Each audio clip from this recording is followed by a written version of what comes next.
أعوذ بالله من الشيطان الرجيم بسم الله الرحمن الرحيم رب اشرح لي صدري ويسر لي أمري واحلل عقدة من لساني يفقهوا قولي السلام علیکم ورحمۃ اللہ وبرکاتہ۔ آج میں جو ویڈیو پڑھانے جا رہی ہوں، پڑھانے کا طریقہ بتانے جا رہی ہوں، سب سے پہلے میری آپ سب سے گزارش ہے کہ آپ لوگ یہ ویڈیو میری تھوڑی زیادہ لمبی ہوگی آج، لیکن اس ویڈیو کو سننا لازمی ہے اور سننے کی نیت لازمی کرنی ہے، کیونکہ نیت المؤمنین خیر من عملہ، مومن کی نیت اس کے عمل سے بہتر ہے۔ سننے کے بعد سب سے پہلے آپ نیت کریں گے کہ آپ انشاءاللہ اس پہ عمل کریں گے، اور اس کے بعد آپ نے اس ویڈیو کو شیئر لازمی کرنا ہے، کیونکہ ہو سکتا ہے کہ آپ کے شیئر کرنے سے کسی کا قرآن پاک کا ایک لفظ بھی اگر ٹھیک ہو جاتا ہے تو یہ صدقہ جاری آپ کے لیے ہو جائے گا اور بہت زیادہ ثواب کا کام ہے۔ تو چلیے سب سے پہلے جیسے کہ آپ یہ دیکھ رہے ہیں لفظ لکھا ہوا، جو پہلا طریقہ تھا پڑھنے کا، جو جوڑ کرنے کا، ہجا کرنے کا، وہ کیا تھا کہ با زبر الف پڑھا جاتا تھا، با پیش واو با زیر یا، یعنی حرکات کا نام پہلے لیا جاتا ہے۔ یہاں پہ یہ ہجا سمجھنے کے لیے ضروری ہے کہ آپ کو تھوڑا سا پیچھے لے کے جانا پڑے گا کہ ہم نے سب سے پہلے دوسری تختی میں سیکھا تھا لفظوں کی پہچان۔ ہم نے سب سے پہلے لفظوں کی پہچان سیکھی ہے، تو اس میں کیا پڑھا ہم نے؟ با الف، نون الف، تا الف، یا پھر یہاں پر با یا، نون یا، تا یا۔ میرا یہ سمجھانے کہنے کا مقصد کیا ہے کہ ہم نے پہلے لفظوں کی پہچان سیکھی، پھر اس کے بعد ہم نے حرکات کے بارے میں جانا۔ تو یہاں پہ جب ہم جوڑ کرتے ہیں تو ہم نے جوڑ کیا کرنا ہے کہ پہلے ہم نے لفظوں کو پڑھنا ہے، با الف زبر، ایسے پڑھنا ہے۔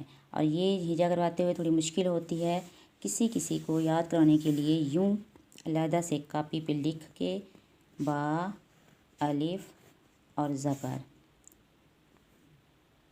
با واو پیش، یہ لکھے ہوئے نظر آ رہے ہیں آپ کو، با یا زیر، یہ با الف زبر، ترتیب بتا رہی ہوں جوڑ کرنے کی، با واو پیش، با یا زیر۔ اس نیو ہجے کے طریقے کو یاد کرنے کے لیے یہ لکھنا بہت ضروری ہے، بچوں کے لیے بھی، اور جو بڑے ہیں جن کو یاد نہ ہو پہلے والا جوڑ جو ہے نا، وہ جوڑ کرنے کا جو انداز ہے وہ بھولنے کے لیے آپ نے لکھ کے پہلے ایک لفظ کو پھر اس کے بعد یاد کرنا ہے۔ جب ایک لفظ صحیح ہو جائے گا تو باقی لفظ خود بخود ٹھیک ہو جائیں گے، اگر نہیں بھی ہوتے ہیں تو باقی کو بھی اس طرح لکھ کے زیادہ بہتر طریقے سے نیو جو ہجا کرنے کا طریقہ ہے اس کو آپ یاد کر سکتے ہیں۔ تو آپ نے اس کا جوڑ کیسے کرنا ہوگا؟ با الف زبر۔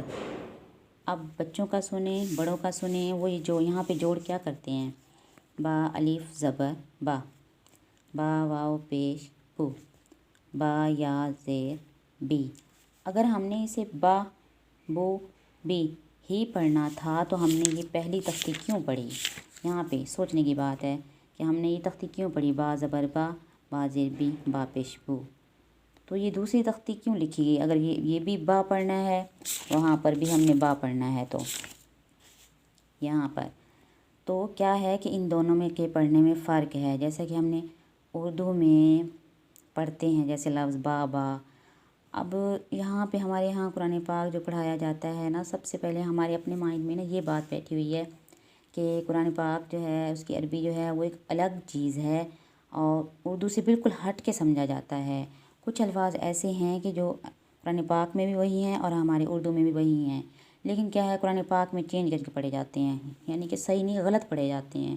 وہ میں نے یہاں پہ مثال کے طور پہ لکھے ہوئے ہیں، میں آپ کو دکھاتی ہوں کہ ہم قرآن پاک پڑھنے میں کیا کیا غلطیاں کرتے ہیں، لیکن فی الحال یہ تختی کا بتا رہی ہوں اس کو پڑھنے کا طریقہ۔ با الف زبر با، اتنا اس کو ایک الف کے برابر کھینچنا ہے، با واو پیش بو، با یا زیر بی۔ اور اس تختی میں بھی پینسل جیسے میں اٹھا رہی ہوں ایسے ہی بچے کو انگلی اٹھا کے یہاں پہ انگلی رکھے گا، با کا نام بتائے گا، پھر الف پہ انگلی رکھ کے الف کا نام بتائے گا، پھر اس کے بعد زبر کا بتائے گا،